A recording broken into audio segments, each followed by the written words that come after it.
गांव बिशनपुर और मटन पकौड़ी की सुगंध भरी विरासत। गांव बिशनपुर के बीचों बीच जहां बरगद का पेड़ अपनी सदियों पुरानी कहानियां सुनाता था, वहीं एक कच्ची गली के मुहाने पर बूढ़ी काकी शाकुंतला देवी की छोटी सी पकौड़ी की दुकान थी। ये दुकान महज एक ठेला नहीं थी, बल्कि गांव की शाम की रौनक और स्वाद की पहचान थी। काकी की उम्र 70 के पार थी, पर उनके हाथों में आज भी वही फुर्ती और दिल में पकवानों के लिए उतना ही शुद्ध प्रेम था। काकी शाकुंतला देवी पकौड़े तो कई तरह के बनाती थीं, पर उनके मटन पकौड़े की बात ही निराली थी। ये कोई साधारण पकौड़ा नहीं था, ये पुश्तैनी हुनर और गांव की मिट्टी की खुशबू का मिश्रण था। काकी हर रोज सुबह सबसे पहले बाजार जाकर ताज़ा देसी बकरे का मटन लेती थीं।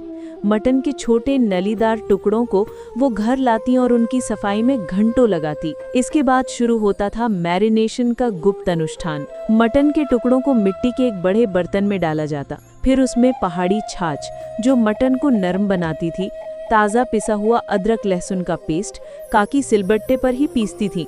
मिक्सी का स्वाद उन्हें गवारा नहीं था, और सबसे खास बदरी स्पेशल मसाला मिलाया जाता। ये मसाला काकी खुद अपने हाथों से सूखी लाल मिर्च, काली मिर्च, लौंग, दालचीनी और हरी इलायची को धीमी आंच कर भूनकर फिर कूटकर बनाती थी। इसमें जरा सा भुना हुआ बेसन भी मिलाया जाता, ताकि मटन पकौड़े का मसाला अंदर तक जज्ब हो जाए। मटन को उस बर्तन में रात भर के लिए बरगद के पेड़ के नीचे रखा जाता था। काकी कहती थी, पेड़ की हवा और रात की शीतलता मटन को सब्र करना सिखाती है। अगले दिन सूरज जब खेतों पर अपनी पहली सुनहरी किरणें डालता, तो काकी दुकान लगाना शुरू करती।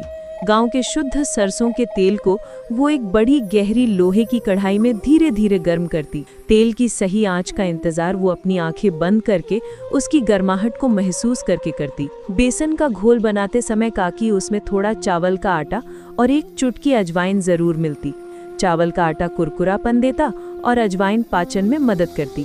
जब रात भर की मेहनत से लथपथ मटन के टुकड़े बेसन के गाढ़े हल्के पीले घोल में डुबोए जाते, तो वो दृश्य कला से कम नहीं होता। जैसे ही पहला मटन का पकौड़ा छन्नन की आवाज के साथ गर्म तेल में उतरता, एक जादुई खुशबू पूरे बिशनपुर की हवा में फैल जाती। ये खुशबू सिर्फ स्वाद की नहीं, बल्कि मेहनत, ईमानदारी और शुद्धता की थी। काकी की दुकान पर गाँव का हर वर्ग इकट्ठा होता।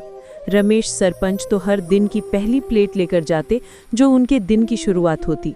स्कूल से लौटते भोले भाले बच्चे अपने गुल्लक के पैसे लेकर भागते हुए आते, जिनकी आंखों में मटन पकोड़े का सुनहरा रंग चमकता था। शाम को खेतों से थके हारे किसान एक प्लेट पकोड़े और पुदीने धनिये की तीखी चटनी के साथ दिन भर की थकान मिटाते। काकी की दुकान महज खाने की जगह नहीं थी, ये गाँव का सामाजिक केंद्र था। यहीं पर जवान अपनी प्रेम कहानियां फुसफुसाते, यहीं पर बूढ़े अपनी राम कहानी सुनाते, और यहीं पर गांव के सारे सुख दुख बांटे जाते थे। एक दिन एक चकाचौंध भरी कार गांव की धूल भरी सड़क पर आकर रुकी। उसमें से फूड फैंटेसी नाम का मशहूर ब्लॉगर प्रेम उतरा। प्रेम को दुनिया के कोने कोने के लजीज व्यंजन चखने का जुनून था। गांव के एक लड़के से उसने काकी के पकौड़ों की तारीफ सुनी थी। प्रेम ने काकी के सामने बैठकर 2 प्लेट पकौड़े ऑर्डर किए। पहला टुकड़ा मुंह में रखते ही उसकी आंखें हैरानी से चौड़ी हो गईं। वो तुरंत उठकर काकी के पास गया और लगभग चीखते हुए पूछा, वसनीय काकी, ये जादू है। इतने सामान्य दिखने वाले पकोड़ों में ये असाधारण रस कहाँ से आया? काकी शाकुंतला देवी अपनी साड़ी संभालते हुए मुस्कुराईं। उन्होंने कहा, बेटा, ये स्वाद यहाँ अपने दिल की ओर इशारा करते हुए कहा आता है। शहर में तुम हर चीज में मुनाफा और जल्दी देखते हो। तुम मटन उबालकर या प्रेशर कुकर में गलाकर तरह तरह के कृत्रिम रंग डालकर पकौड़े बनाते हो, पर मेरे लिए ये भोजन है, व्यापार नहीं। मैं मटन को रात भर धीरज से मैरिनेट करती हूँ, ताकि मसाला उसकी आत्मा तक पहुँच जाए। शुद्ध तेल और प्रेम से बनी चीज में हमेशा बरकत और अद्वितीय स्वाद होता है। प्रेम ने काकी की पूरी कहानी अपने कैमरे में कैद कर ली।